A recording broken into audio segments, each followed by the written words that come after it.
인사드려볼까요? 샬롬. 네, 평안하시지요? 안 평안하신가요?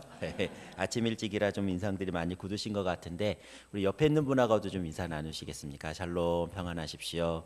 주님의 평안으로 무난합니다. 예, 앞뒤로도 좀 하시고요. 대각선으로도 좀 하시고 좀 인사 좀 나누시기 바랍니다. 어, 어, 존경하는 목사님이 몇 분 계십니다. 그 중에 또 제가 대구에서 한 5년 사역을 했었는데 그때 존경했던 목사님 중에 한 분이 문상득 목사님이세요.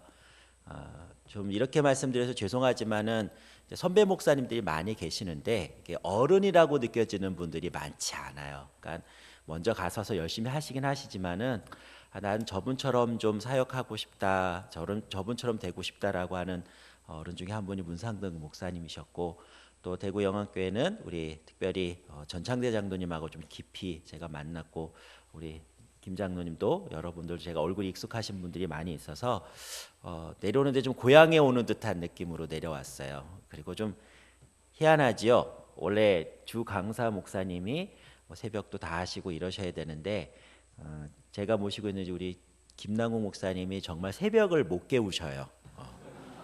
어느 정도 심하냐면은 전도사 시절에 새벽 예배를 특세를 한다고 가가지고 첫날 가고 나서 40일 특세였는데 둘째 날부터 아프기 시작해가지고 일주일 만에 완전 알아 누우셨어요. 그리고 나서 하나님 제가 이걸 어떻게 해야 되나요? 그러고 나서 그 이후로는 이제 모든 것을 제쳐놓으시고 저녁에 모든 걸 집중을 하셔서 사역을 하고 계세요. 그래서 주로 이제 밤 되면은 이제 본인 이제 표현하시기로는 이제 컨디션 최고로 올라가서 많은 은혜를 베푸시는데 새벽에는 도저히 안 된다 그래서 우리 김수성 목사님이 새벽에 하셔야 됩니다 그랬더니 그럼 나 안 간다 그러고 나서 중간에 이제 그냥 저녁만 하는 걸로 돼서 왔거든요. 근데 어느 날 갑자기 그럼 새벽은 어떡하냐 그랬더니 서 목사가 있으니까 하면 어떻겠냐 이래가지고 두 분이서 이제 짝짝꿍 되셔가지고 저한테 이제 넘어왔습니다. 보통 같았으면은 안 합니다라고 말할 텐데 저도 이 영안교회에 대한 마음이 있고 또 하나님 주신 은혜가 있고 우리 또 김치성 목사님은 이제 좀 이렇게 됩니다. 김남국 목사님하고 저하고 김치성 목사님이 신대원을 학교에서 공부를 같이 했어요. 그래서 너무 잘 알고 있고 또 김치성 목사님이 대구 영안교회에 간다는 소식 딱 듣고 나서 제가 주위에 다 이렇게 말했거든요. 잘할 거라고. 내가 영안교회를 아는데 우리 김치성 목사님하고 너무 잘 어울려서 잘할 거라고 생각을 하고 많이 이야기하고 다녔거든요. 제가 2003년에 대구에 내려왔어요. 그리고 나서 2007년에 사역을 마치고 2008년에 서울로 다시 올라갔습니다. 그때 제가 살았던 동네가 어디였냐면 수성구였고요. 그 수성구에 그 목련 아파트에 살았습니다. 아시다시피 목련 아파트는 그 엘리베이터가 없는 5층 된 아파트인데 고갯길에 있어서 무조건 첫 번째 층을 올라가면 1층을 올라가야 됩니다. 근데 제가 꼭대기층에 살았거든요. 그래가지고 대구의 그 뜨거운 열기를 느끼면서 살았습니다. 집에 들어가면 집에 벌써 온도가 여름에 38도까지 올라가가지고 바닥에 이미 뜨끈뜨끈해지는데 그런데 살고 있어서 여러분의 마음을 조금이나마 좀 이해하는 목사 중에 하나입니다. 제가 그때 경험했던 한 사건이 저에게 굉장히 충격적이고 제 사역을 결정하는 중요한 일이 하나 있었습니다. 그 앞에 제가 살던 동네가 맨 앞이고 그 앞에 이제 3층짜리 상가가 있었는데 그 맨 위에 뭐가 있었냐면은 은산교회라고 있었어요. 제가 잊어버리지도 않는 교회가 하나 있었는데 어느 날 옥상에서 불이 막 켜져 있는 거예요. 봤더니 이제 교회를 문을 닫고 모든 걸 태우고 떠나시는 장면을 보면서 일주일 내내 뭘 태우고 정리하는 그 모습을 창가에서 보면서 엉엉 울었던 기억이 있었습니다. 하나님, 왜 교회가 저렇게 문을 닫아야 될까요? 라고 그걸 쳐다보고 있는데 그 어느 날 이제 새벽 예배를 가려고 내려오는데 그 목련 아파트 바로 오른쪽 건물의 상가에 절의 풍경 소리가 들리는 거예요. 쌍림사라는 절이 있었습니다. 지금도 있는지는 잘 모르겠지만은 거기서 풍경 소리가 딸랑딸랑 들리면서 이제 그 연불 소리를 들으면서 지나가면서 하나님, 제가 어떻게 해야 될까요?라고 질문했던 적이 있어요. 그건 제 사역에 있어서 아주 중요한 내용이 됐습니다.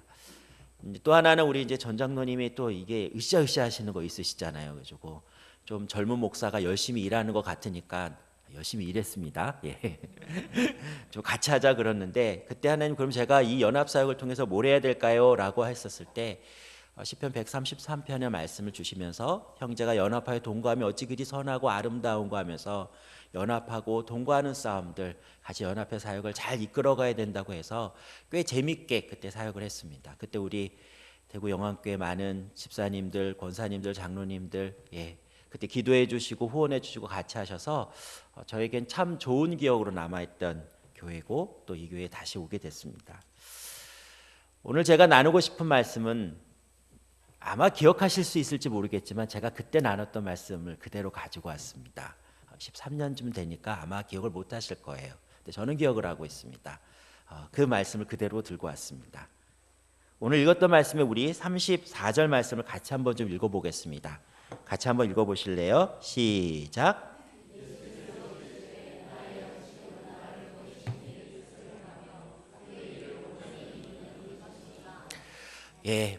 우리는 뭘 먹고 사는 사람들입니다. 먹지 않으면은 살아갈 수 없고 먹지 않으면은 결국에는 건강을 잃고 죽게 되어 있습니다. 뭔가 먹는 사람인 거예요.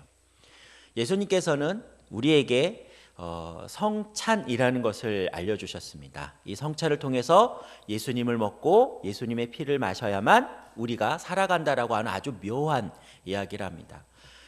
첫 번째 예수님이 이 예식을 거하고 나서 많은 시대를 지난 동안 기독교인들은 오해를 받았습니다. 무슨 오해를 받았냐면은 너네들은 식인 종족이다라고 말을 합니다. 그런 오해 속에서도 계속 지켜왔던 유일한 신앙의 우리의 예전은 성찬입니다. 예수님을 먹고 예수님을 마신다라고 하는 표현을 사용합니다. 참 어려운 이야기입니다. 우리가 예수를 먹는다는 것, 예수를 마신다는 것이 무엇일까? 한 유명한 예배학자가 이렇게 말을 했습니다. 당신이 먹는 그것이 당신입니다. 좀 어려운 말이지만 좀 쉽게 풀자면 이겁니다. 당신이 매일 먹고 있다면 당신은 그와 같은 것이 될 것입니다 라고 말을 합니다. 그래서 그분은 예수님을 먹는 자는 예수님을 드러날 것이고 세상을 먹는 자는 세상으로 드러날 것이다 라고 말을 합니다. 여러분 무엇을 먹고 살고 계십니까? 라고 질문을 던지겠습니다. 먹고 있는 것이 많으실 거예요. 저희 집사람은요, 저하고 다르게 음식을 좀 적게 먹습니다. 그리고 저는 짜고 맵고 그리고 기름진 걸 좋아하는데 저희 집사람은 음식을 적게 먹고 담백한 거를 좋아합니다. 결혼해서 처음으로 제가 우리 집사람에게 화를 냈던 것은 분명히 김치찌개를 끓인다 그래서 돼지고기를 사왔는데 김치찌개에 기름기는 사라져 있고 살덩이만 올라가 있는 모습을 보면서 충격을 받았습니다. 왜 돼지고기에 돼지고기 기름이 빠진 김치찌개를 먹어야 되는가? 저는 그날 저녁에 무척 힘들어했습니다.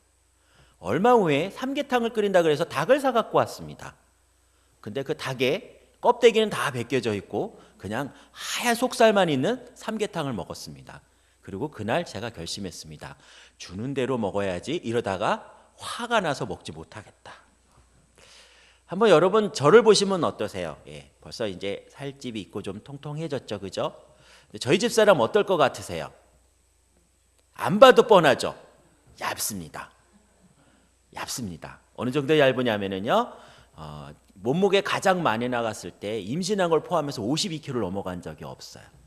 지금도 44kg인데 목표 지점이 47kg라고 맨날 그러고 있어요. 먹는 것도 작고 기름지지 않는 걸 먹으니까 그럴 수밖에 없거든요. 여러분 우리가 먹는 음식을 통해서도 그 사람의 체질이 어떨지 모양이 어떨지를 짐작을 합니다. 전혀 보지 않았는데도 알고 계신다는 거죠. 근데 우리는 무엇을 통해서 알 수 있냐면은 그 사람의 모습을 보면서 또한 먹을 것을 짐작해낼 수가 있어요. 그러니까 여러분이 사는 모습을 통하여서 여러분들이 하나님 앞에 어떤 신앙을 갖고 있는지 알 수 있다는 뜻이 되는 겁니다. 예수님은 오늘 우리에게 이렇게 말씀하십니다. 내가 먹을 양식이 있는데 너희들이 모를 양식이 있는데 그 양식은 바로 하나님의 뜻을 행하는 것이고 그 일을 온전히 이루는 이것이라고 말을 합니다. 말씀을 좀 더 깊이 있게 좀 찾아보도록 하겠습니다. 요한복음 2장 13절 말씀을 보도록 하겠습니다. 2장 13절입니다. 같이 한번 읽어볼까요? 시작. 유대인의 유월절이 가까운지라 예수께서 예루살렘으로 올라가셨더니, 한 구절 더 찾아보겠습니다. 4장 2절입니다. 4장 3절입니다. 4장 3절 시작. 유대를 떠나사 다시 갈릴리로 가실새. 요한복음은 아주 중요한 구조가 하나 있습니다. 그 구조는 뭐냐면요, 갈릴리에서 예루살렘까지 예수님이 약 3번 혹은 4번에 걸쳐서 오르락 내리락 하십니다. 이 공생의 기간 동안 갈릴리로 내려가면은 예루살렘으로 내려가면 어떤 일이 벌어지냐면요, 질문이나 아니면 중요한 신앙의 문제를 다루십니다. 그리고 나서 그것을 빵 터뜨리고 나서 다시 갈릴리로 올라가실 때는 이 문제를 풀어가는 방식을 선택을 해요. 그러니까 여러분이 요한복음 읽다 유대로 내려가신다, 예루살렘으로 내려가신다 그러면 문제가 발생하고 있겠구나, 아니면은 예수님께서 뭘 시비를 걸고 계시는구나라고 보시면 돼요. 그리고 다시 올라가면 뭐죠? 해결하는 거예요. 그러니까 요 구조를 보시게 되면은 물론 정확하게 맞추시기는 어렵지만은 대체적으로 이런 구조로 움직이는데, 요한복음 2장에서는 유대로 예루살렘으로 내려가시면서 무엇을 문제 삼으시냐면은 바로 성전 청결의 문제를 다루시면서 신앙의 가장 근본적인 이야기를 다루기 시작합니다.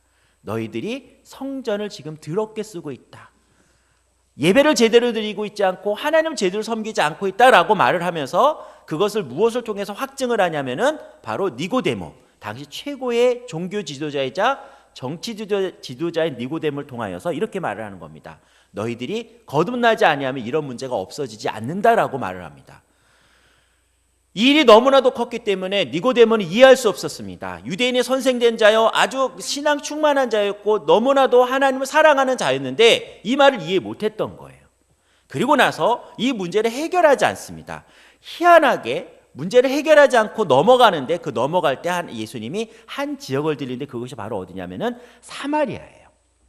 사마리아 지역을 갈 때 그냥 사마리아에 갔으면 된다라고 말을 해야 되는데, 이 사도 요한은 이 부분을 이렇게 표시를 하면서 이 문제를 중요하다라고 부각을 시킨 것이 바로 갈릴리로 가실새라고 말을 합니다. 이 가실새는 무슨 뜻이냐면은, 그 가실새는 뒤에 4절에 사마리아를 통과해야겠는지라라고 말해서 갈릴리와 사마리아를 붙여놓습니다. 근데 이 통과하겠다는 뜻은요, 의도적으로 지나갔다는 뜻이 되는 거예요. 무슨 뜻이냐면은, 당시 유대인들은 예루살렘에서 갈릴리에서 예루살렘으로 지나갈 때 절대 사마리아 지역을 지나지 않습니다. 왜냐하면 사마리아 지역은 당시에는 이 지역은 이스라엘 사람들에게 원수 같은 집안이었어요. 왜냐하면은 아수르라는 강대국이 예루살렘을 점령하고 이스라엘 점령하고 어떤 정책을 피냐면은 그 혼합 정책, 혼혈 정책을 씁니다. 그래서 이방 민족과 결혼시키거나 자기에게 데려가서 그 아이들 낳게 했어요.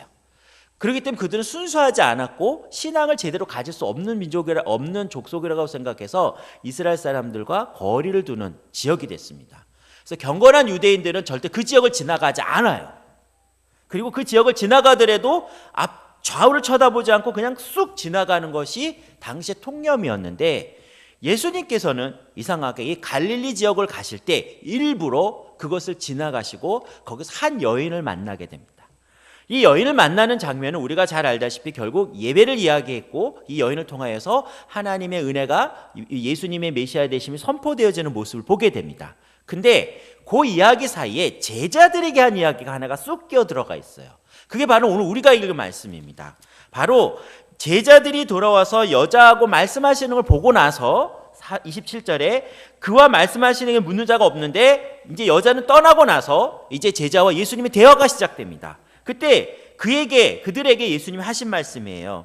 31절에 그 사이에 4장 31절에 제자들이 정하여 이르되 라삐어 잡수소서, 왜냐 배가 고프시니까 이제 드셔야 됩니다라고 말하는데, 32절에 이렇게 예수님 충격적인 말씀을 하십니다. 뭐라고요? 내게는 너희가 알지 못하는 먹을 양식이 있다.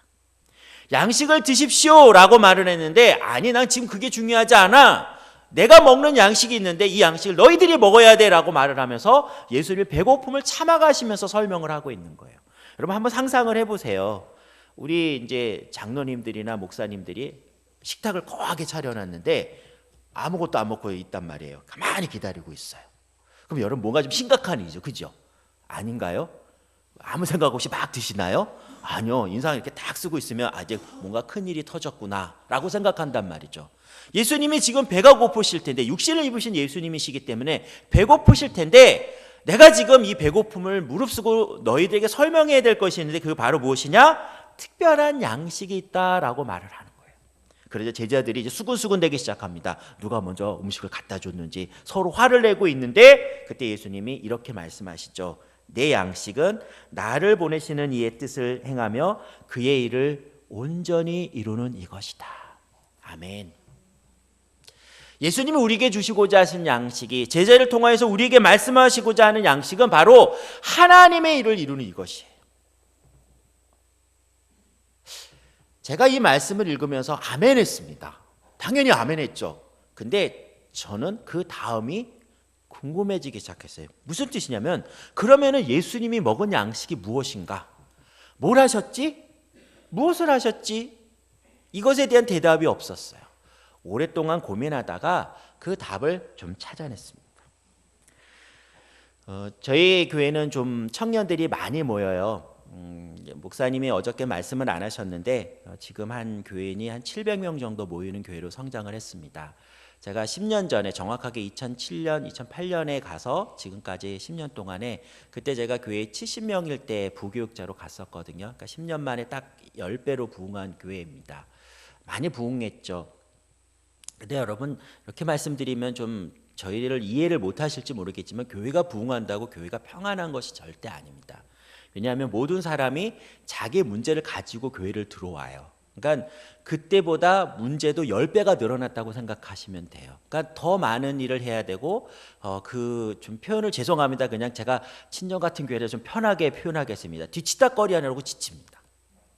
교회가 한 200명, 300명 때쯤 되면 재미있어요. 왜냐하면 서로 아는 것도 있고 집안 사정도 알고 신앙 깊이도 알아서 내용도 나누고 그러면 이렇게 척하면 착하고 이런 게 있거든요. 근데 그걸 넘어가기 시작하면은 사람들은 잘 모르고 문제들만 남아요. 그래서 맨날 상담하고 쫓아다니라고 정신이 없어요. 특히 청년들이, 지금 결혼 안 한 청년들이 한 380명 정도 되니까 얼마나 많은 문제들이 있겠어요. 그리고 결혼 초년생들이 많단 말이에요. 그러니까 결혼했니, 만했니, 잘했니, 못했니, 애는 왜 키우니, 많이 이러면서 맨날 그 문제 쫓아다니느라고 바빠요. 그때 이런 질문을 받습니다. 제가 어떻게 살아야 잘 살 수 있을까요? 여러분, 어떻게 살아야 잘 살 수 있죠? 예, 잘 살면 됩니다. 정답이죠, 그죠? 그럼 어떻게 잘 사는 거예요? 라고 물어봤을 때 제가 이렇게 대답을 합니다. 대답 대신에 첫 번째로 질문을 던집니다. 너 어떻게 살아왔니? 그럼 이야기를 듣습니다. 그럼 이렇게 살아왔고 이렇게 살아왔고 이렇게 살아왔습니다 라고 하면은 제가 이렇게 대답을 해줍니다. 앞으로 고모냥 고꼴로 살 거야. 엄마들이 저에게 와서 물어봅니다. 아이들 키우는 엄마들이 와가지고, 목사님 왜 우리 애가 이럴까요? 라고 물어보면은 제가 이렇게 대답해 줍니다. 엄마가 그렇게 키워서요. 그러면 화를 냅니다. 아니 왜 애가 이렇게 커요? 나는 그렇게 키운 적이 없는데. 죄송합니다. 엄마가 그렇게 키웠기 때문입니다. 아빠는요? 아빠는 대부분 직장에 가 있기 때문에 엄마들에게 그렇게 키운 것이 맞습니다. 엄마들이 그렇게 키웠고요. 우리가 살아온 그대로 우리는 지금 계속 살아가게 된다는 거예요. 무슨 뜻이냐면요, 여러분, 우리가 먹고 살고 느끼는 것이 지금을 만들어 왔고 앞으로도 특별한 일을 하지 않으면 그렇게 살다 간다는 뜻이에요. 청년들이 변하고 싶대요.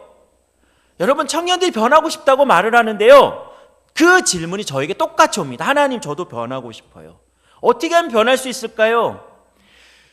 죽어라고 살아도 안 변해요. 왜 안 변할까요? 그 모양 고깔로 살면 그렇게 되는 거예요. 먹는 게 똑같은데 어떻게 변하겠냐고요. 제가 살을 빼려면 어떻게 해야 될까요? 먹는 거 바꿔야 돼요. 우리 집사님은 살을 찌려면은요, 먹는 거 바꿔야 돼요. 먹는 거 바꾸지 않고 체형이 변하고 먹는 거 바꾸지 않고 다르게 살아보겠다? 안 돼요.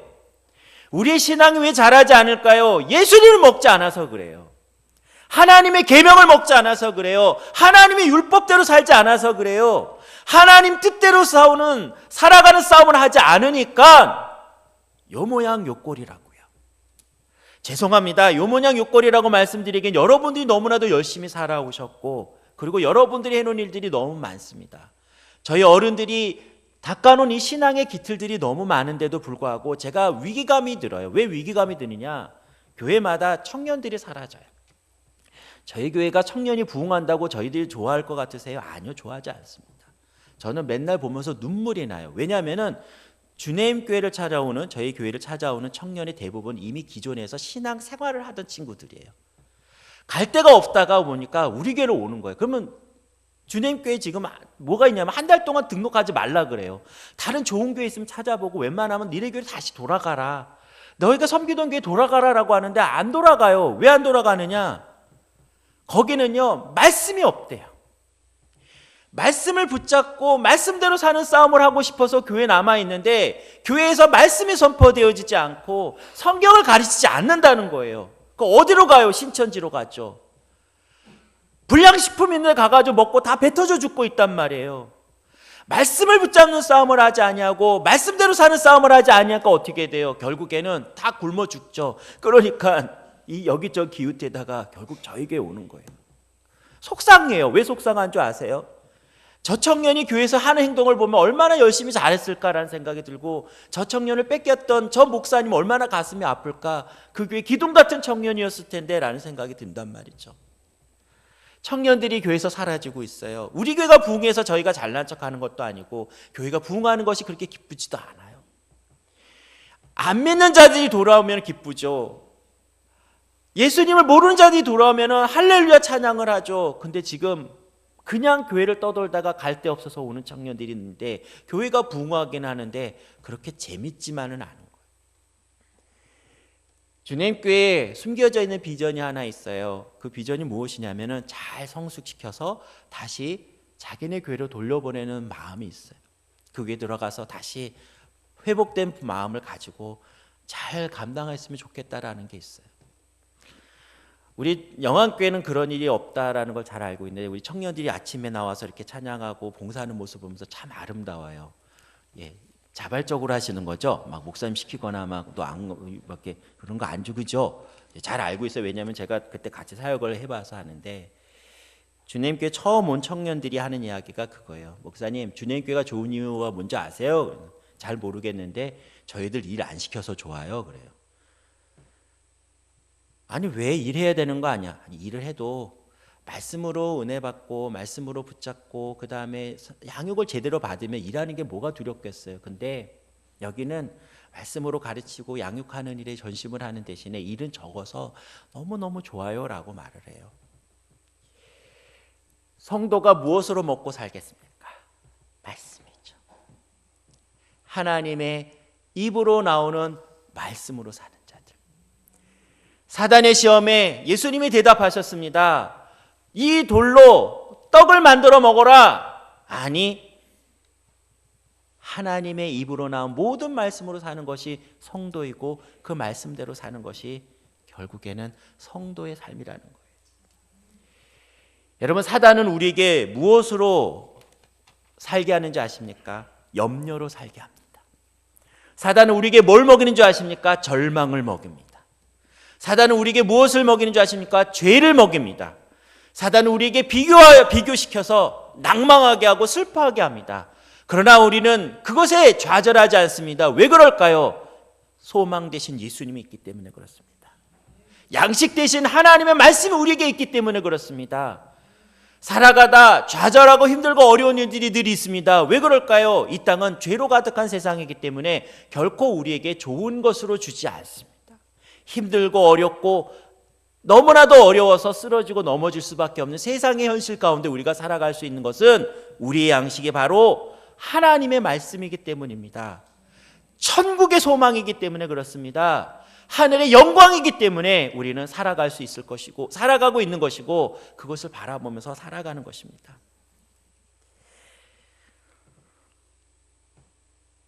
대구에서 사역을 하는 가운데 하나님이 저에게 부어주신 특별한 은혜 중에 하나는 무엇이냐면요, 함께 연합해서 갈 수 있다는 것을 알게 해준 거예요. 이 경복로의 큰 자산 중에 하나가 뭐냐면 연합사역입니다. 사실 그러니까 지금 이렇게 얘기하면은 또 그럴지 모르겠지만은 좀 이제 일러주면은요, 이 서울 교회는 그런 게 없어요.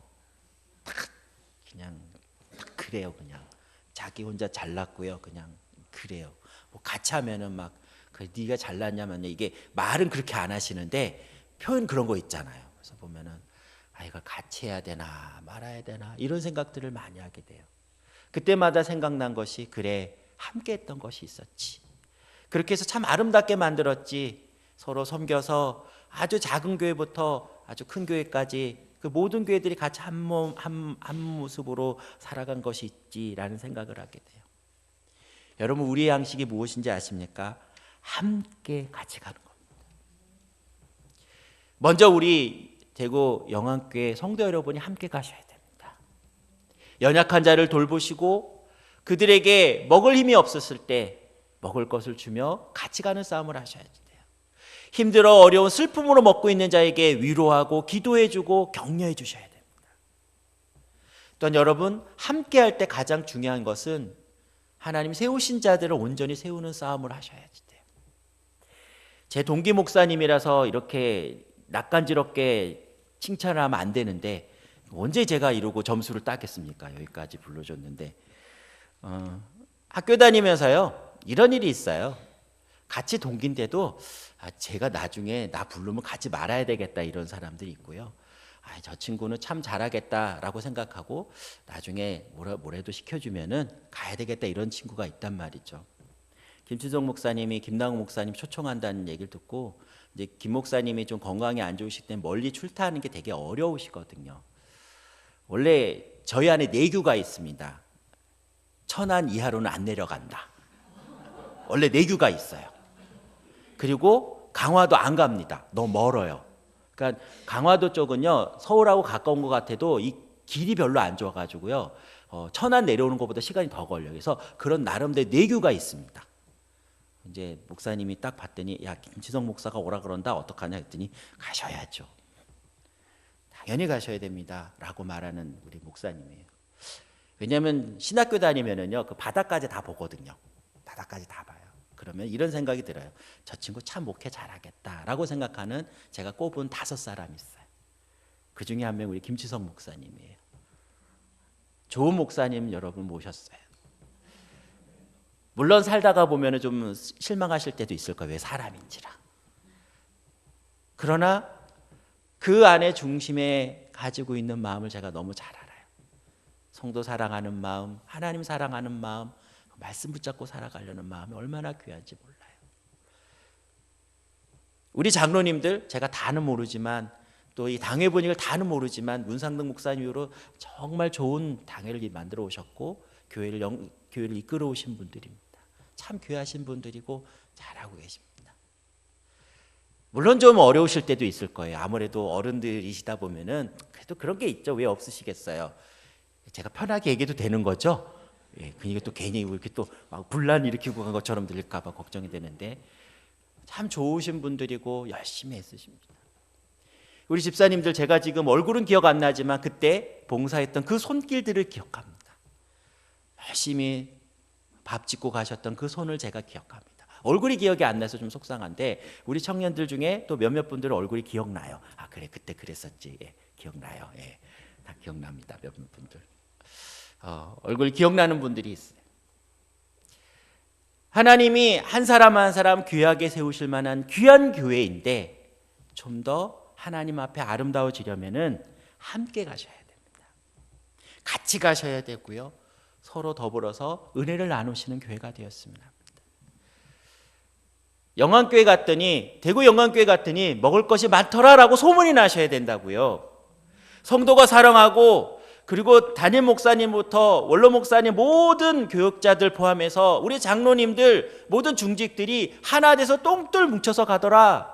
그 교회 갔더니 말씀이 살아있고 예배가 살아있고 성도의 사랑이 살아있더라라고 소문이 나셔야지 돼요. 그게 바로 소문난 잔치에 먹을 것 없어서 안 가는 것이 아니라 소문도 나고 잔치도 훌륭하고 그리고 처음부터 끝까지 아름다운 것, 그것이 바로 예수님이 우리에게 주시고자 하는 잔치이고 먹을 양식입니다. 예수님은 훌륭하고 예수님은 멋있고 예수님은 다 가지고 계신데 교회는 그것을 드러내지 못하고 있어요.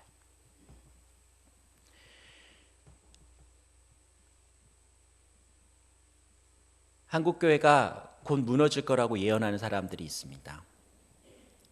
앞으로 20년 지나고 한 30년쯤 지나면은 성도가 한 300만 명쯤 줄 거라고 얘기하는 분들이 있습니다. 저는 그 의견에 동의합니다. 그러나 반대로 그 의견에 동의하지 않는 부분이 있습니다. 왜 동의하지 않느냐? 한국 교회가 이렇게 800만, 1000만의 성도가 될 것이라고 30년 전에 예측하지 못했습니다.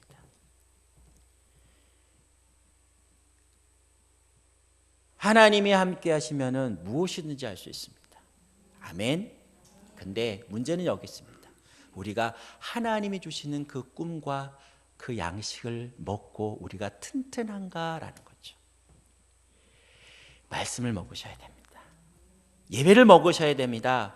성도의 사랑을 먹으셔야 됩니다. 어른들의 존경을 먹으셔야 됩니다. 그리고 교회에 많은 사람들이 모일 수 있도록 베풀 수 있는 잔치들이 계속 되셔야 됩니다. 이 교회 안에 하나님의 은혜가 계속 흐르길 소망합니다. 그리고 하나님이 한 교회를 지목해서, 아니요, 두 교회라 그래야 되겠군요. 두 교회를 지목해서 이 땅에서 가장 멋있는 교회다라고 말할 때 제가 섬기는 우리 주님 교회와 대구 영광교회가 서로 우리 교회입니다라고 말할 수 있는 교회가 되었으면 좋겠습니다. 마지막으로 한 가지 부탁을 드리고 말씀을 마치려고 합니다. 한 드라마에서 본 장면입니다. 이 드라마에서 이 대사 때문에 제가 밤새 울었습니다. 제가 좋아하는 드라마가 의학 드라마거든요. 그러니까 좀 목회자의 마음을 좀 드러내는 부분이 많아서 한국에서 하는 의학 드라마는 거의 놓치지 않고 한국 드라마는 거의 보고 있는데, 얼마 전에 했던 낭만 닥터라는 드라마의 마지막 부분이 있어요. 그 한석규 씨하고 김혜수 씨하고 나오는 장면인데, 이 김혜수 씨가 의사였는데 막 너무 힘들어하다가 결국에는 의사의 길을 포기할까 말까 하다가 다시 환자를 데리고 오는 막 요 장면이 있어요. 그 마지막 장면에 두 사람이 큰 일을 끝내놓고 딱 앉아서 옛날에 뭐 첫사랑 사이였고 막 이러다가 뭐 안 되고 이런 아주 묘한 이제 로맨스도 만들었는데 마지막에 이런 대사를 이야기합니다. 나 길을 잃은 것 같아. 어떻게 해야 될지 모르겠어 라고 말을 하자 한석규가 이렇게 얘기합니다. 아니야, 너 이렇게라도 데리고 오니까 잘하고 있는 거 아니야. 잘하고 있는 거야. 그럴 때 이렇게 대답합니다. 그냥 관성 같은 거지 뭐. 내가 여태까지 환자 보고 살아왔으니까 환자 살리는 일이 내 할 일인 거라는 이런 대답을 하죠. 그리고 마지막 이 한 대사가 제 마음을 너무 울렸어요. 그거라도 하지 않으면 안 될 것 같아서. 살아가는 동안, 신앙생활하는 동안 눈물이 없고 수고가 없고 아픔이 없다라는 것은 거짓말입니다. 여러분 한 분 한 분이 하나님 앞에 말씀대로 살아가는 게 쉬울 리가 없습니다. 어렵습니다. 눈물이 있고 힘듦이 있고 아픔이 있습니다. 차라리 세상에 나가서 내 멋대로 살면은 전혀 걱정 없어요. 돈 붙잡고 살면 되고 내 마음대로 살면 아무도 뭐라 그러지 않거든요. 근데 말씀대로 사니까 힘들다는 거죠. 말씀 붙잡고 살려니까, 제대로 살아보려니까 만만치 않다는 것이죠. 우리 예수님도 그것이 얼마나 귀중했으면 육신의 배고픔을 참아가시면서까지 말씀하셨겠어요. 쉽지 않죠. 근데 이 말 한마디가 저에게 외절가 됐어요. 그거라도 하지 않으면 안 될 것 같아서. 습관적으로 자리에 와서 이 새벽을 깨워서 예배를 드리시고, 습관적으로 예배에 앉아 계시고, 습관적으로 앉아있는 나의 모습을 보면서 하나님, 나는 왜 습관적일까요? 라고 한탄하는 그 모습이 저는 하나님이 기뻐하시는 모습이라고 생각합니다. 음식 맛있어서 드시나요? 밥 맛있어서 드시나요? 그럴 때도 있죠. 근데 왜요? 살기 위해서 먹어야 되잖아요. 살기 위해서 먹어야 되잖아요. 하나님의 양식 살기 위해서도 먹어야 됩니다. 그거라도 하셔야 됩니다. 근데 여러분, 이 안에 비밀이 숨겨져 있어요. 그게 무엇인 줄 아십니까? 그게 전부입니다. 하나님이 그런 자들을 쓰십니다. 하나님 그런 자들에게 하나님의 은혜를 베푸셔서 하나님의 뜻을 이루십니다. 음식을 먹지 않고 건강하지 않은 자에게 하나님 첫 번째로 하신 일이 무엇이냐면 먹게 하는 겁니다. 엘리야에게 그랬습니다. 수많은 하나님의 사람들에게 그의 힘듦을 아시고 그 수고를 풀어주시기 위해서 먹이시는 거예요. 그리고 하나님의 일을 하기 위해서.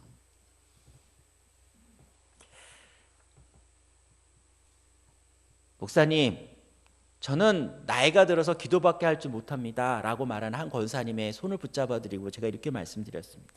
아니요, 기도밖에 못하는 것이 아니라 기도하고 계시는 겁니다. 목사님, 제가 할 수 있는 게 청소밖에 없습니다. 아니요, 그것이 하나님이 원하시는 겁니다. 그거가 전부, 그것밖에 못해요 라는 것이 아니라 하나님이 그것을 통해서 사용하시는 겁니다. 제가 할 줄 아는 게 뭐가 있겠습니까? 앞에 서서 말씀 전하는 거죠. 여러분, 이것이 아름다워 보이고 멋있어 보일지 모르겠지만 뒤에 숨어서 노력하고 애쓰는 것이 너무나도 많습니다. 어떤 때 너무나도 힘들고 어려워서 올라가기 싫어가지고 하나님, 내가 왜 여기 올라가야 되죠? 하면은 하나님이 말씀해 주신 것이 바로 그겁니다. 너 그거 하라고 불렀어. 그거 하십시오. 각자 맡겨진 일에 그거 하십시오. 먹여준 양식 잘 먹으시고 건강해 주십시오. 말씀을 마칩니다.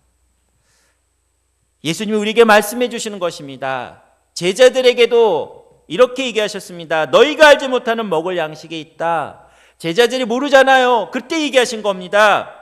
나의 양식은, 너희들이 먹어야 될 양식은 나를 보내신 하나님의 뜻을 행하며 하나님의 일을 온전히 이루는 이것이니라.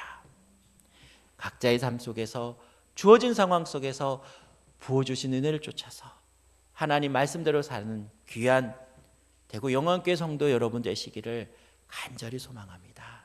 아멘. 기도하겠습니다.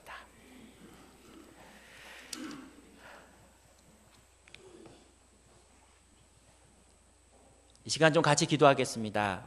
하나님, 제게 주어진 양식이 무엇일까요?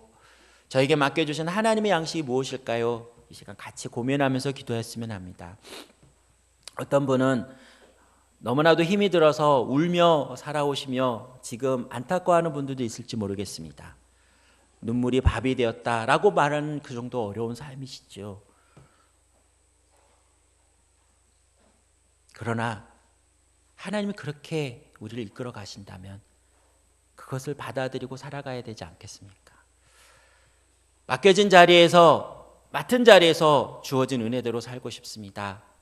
하나님, 내게 허락하신 양식을 온전히 먹고 싶습니다. 이 마음 가지시고 이 시간 같이 기도하며 나가겠습니다.